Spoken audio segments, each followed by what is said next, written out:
चाहे वो आध्यात्म हो या संसार, यदि जीवन में समर्पण कोई व्यक्ति सीख लेना तो उसका जीवन बड़ा खुशहाल हो जाता है। और समर्पण के बिना इस संसार में आध्यात्म की तो बात ही क्या करें, अगर इस संसारिक जीवन की बात करें तो भी समर्पण के बिना नहीं चल पाता। क्यों? देखो, एक माता पिता और एक पुत्र या पुत्री के बीच के जीवन का जो संबंध है, अगर हम इसकी चर्चा करें तो यह भी बिना समर्पण के संभव नहीं है। अगर माता पिता का समर्पण अपने बच्चों के प्रति और बच्चों का समर्पण यदि माता पिता के प्रति ना हो तो वह जीवन व्यर्थ सा ही प्रतीत होता है।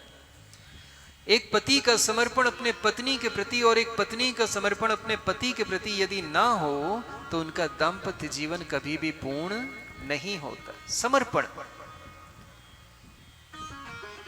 हमारे सनातन धर्म में 16 संस्कारों का वर्णन आता है। गर्भाधान संस्कार से प्रारंभ होता है और अंतिम संस्कार जिसको हम दाह संस्कार कहते हैं, ये अंतिम चरण रहता है। इसी में एक चरण है वैवाहिक संस्कार, विवाह संस्कार जिसे कहते हैं। जब व्यक्ति गृहस्थ जीवन में प्रवेश करता है, आप सभी यहां सन्यासी तो नहीं है कोई भी, ऑलमोस्ट सभी गृहस्थ हैं। और गृहस्थ जीवन का जो मूल आधार है ना, ये जो 7 फेरे लेते हैं, जो 7 वचन, जो चतुष्पदी लेकर के जो 7 वचन रखवाए जाते हैं, ये सभी वचन और ये फेरे बिना समर्पण के सब कुछ व्यर्थ ही है।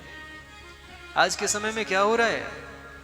लड़के को देखा लड़की ने, लड़की को देखा लड़के ने, विवाह कर दिया, समर्पण का भाव ही नहीं। क्यों? क्योंकि या तो जिससे विवाह हुआ उसके प्रति प्रेम का भाव नहीं, या फिर पहले से कोई दूसरी व्यवस्था चल रही थी। कहीं ना कहीं तो कमी है। और इस समझ, अच्छा पहले से चल रही थी वो वहां तक तो भी ठीक है। आजकल की स्थिति तो यह है कि समर्पण अपने पति को ना हो करके पड़ोसी के पति को पहले हो जाता है। हाँ, और केवल स्त्रियों तक नहीं है ये। अपनी पत्नी को समर्पण नहीं करेंगे, दूसरी को पहले समर्पण कर देते हैं जाके। प्रेम से बोलो।